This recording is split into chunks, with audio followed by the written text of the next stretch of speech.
King Arthur and His Knights by Elizabeth Lodor Merchant continues with the fourth and probably final part of Pelleas and Ettarre. Tell me again, beloved Gawain, how you slew that most hateful of knights, Pelleas, said the woman. That will I gladly, dear lady, replied the knight. Pelleas stood motionless, his friends faithless to him, faithless to knighthood. Ettarre gloating in his death, Pelleas reeled with the sudden disillusionment. If the king's own nephew so lightly regarded his vows, where was honor? If woman so fair could rejoice in the murder of one whose only fault had been adoring faithfulness, where should one find tenderness or goodness in a woman? He drew his sword. He would confront them, and when they had seen that he knew their treachery, he would kill them. He took one step. No. He could not kill a helpless woman. Yeah, a helpless woman who commands a bunch of knights to attack him all the time, but and an unarmed knight. He slipped back, unseen, into the shadow. He sheathed his sword and stumbled back to his horse, mounting as in a dream. With all the world seeming unreal, he turned his charger's head back towards the path by which he had come. The horse plodded slowly over the uneven ground, and Pelleas bowed low over the steed's neck, not thinking or caring where he rode. Gawain, faithless, Ettarre, heartless, Gawain, faithless, Ettarre, heartless. The slow plod of the horse's hooves seemed to repeat again and again the monotonous words. Now then, a long moan escaped Pelleas, but he was too dazed to think connectedly. Then the horse stumbled, as one awakened suddenly from a sound sleep. Pelleas wheeled his steed about. His brain worked quickly enough now. He had been betrayed. Death, only death, would blot out the crime against friendship and knighthood. Back over the stony road he urged his horse, lest he be too late. Tethering him carefully, he crept stealthily through the trees. There were the two again. Gawain's arms were about her, and the moonlight was upon her fair face, upturned to him. They stood motionless. Pelleas gathered himself for a spring, and once more drew his sword, and then something unseen held him back, and sadly he sheathed his blade again. Once more his horse was turned campward, but this time with a more restless rider. Often he looked back, and ere he had gone far, murmured, "It must be," and wheeled again toward the castle. There were the lovers just as he had left them. Gawain's head slowly bent over the lovely face. Their lips met. So engrossed were they that they neither saw nor heard the mail-clad figure with the naked sword that emerged from the woods. Nor did they see Pelleas, bent and silently lay his sword at their feet and plunge madly into the forest. Not until he had ridden recklessly far toward his camp did Ettarre, casting down her eyes, see the gleam of the blade in the moonlight. Slowly, as if fascinated by the glittering steel, she bent and picked it up. Silently she examined the hilt. Quietly, with her eyes fixed upon Gawain, she slipped away from him, like a wild beast that gathers herself for a spring. Quietly, but trembling in every nerve, Gawain watched her in amazement. Never was a woman transformed so suddenly. She seemed a veritable tigress in her stealthy hardly perceptible, yet rapid movement. Then she spoke slowly at first, and with unspeakable disdain, and then gradually more and more rapidly, until the words became a serpent's hiss, yet always in a half-whisper. Gawain, false knight, the sword is Pelleas's. He is not dead. He is not dead. You lied to me, and deceived me, as only a coward knows how to lie and to deceive. Had Pelleas been you, and you he just now, you would have killed him, defenseless as he was. I hated Pelleas, but he is a man and a true knight. Go, and never let me see you more. Pelleas, when he had left Ettarre, and Gawain set out at once for his own camp, his heart was heavy indeed, and tears blinded his eyes. But he rode recklessly, for his mind was made up.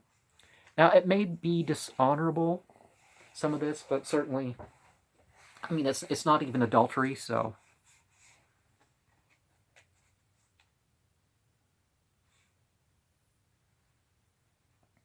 His heart was heavy indeed, and blinded his eyes, but he rode recklessly, for his mind was made up. Crashing through the dark underbrush, slipping over the stony beds of streams, splashing over marsh, and floundering through morass, his good steed speedily brought him to his tent. His squires leaped up from the ground, where they lay about the campfire in the peaceful moonlight.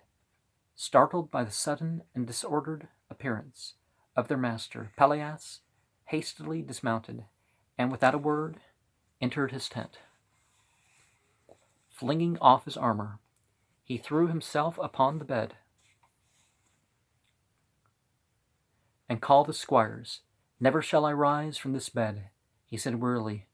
Divide among you my arms and horses, and all other things I have. And when I am gone, bury my body by the lakeside. My lady and my friend have both deserted me, and there is nothing left to live for. Just because you put claim on a woman doesn't mean she's your lady. Thank you very much.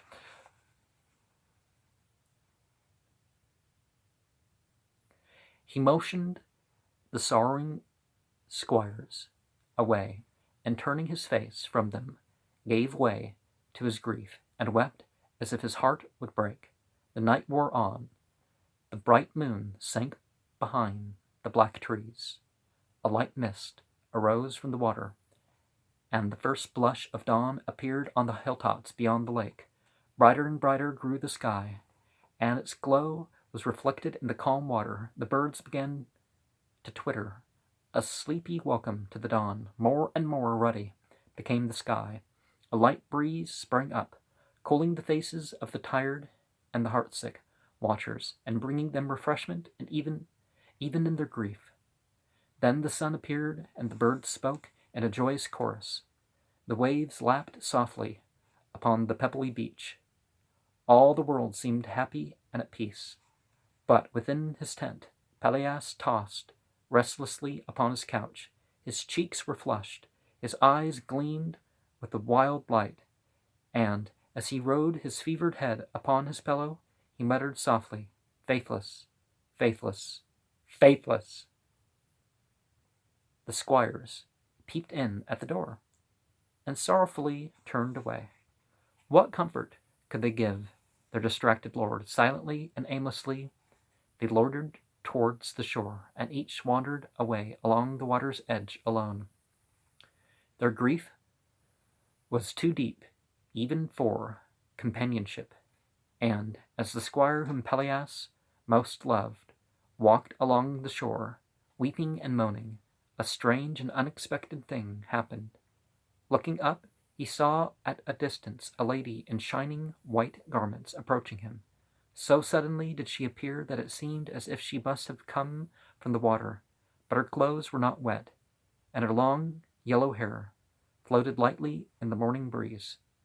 As the sun shone through it, she seemed to be surrounded by a glory, such as surrounds the saints in church windows, and the young knights. Though he had never seen a woman so beautiful, indeed her beauty seemed unearthly, and more than mortal could possess. Nearer and nearer came the beautiful lady, and when she saw him weeping, she asked, "Why do you weep, Sir Knight, when all this glorious world shines with peace and happiness?"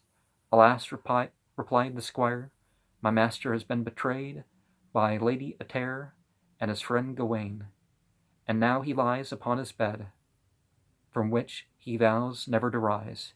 Indeed, it were a great pity that so good and gentle a knight as Sir Pelleas should die, but in no wise can we persuade him to rise." "Bring me to him," said the lady, "for I am Nimue, a damsel of the lake, and I warrant that your master shall not die.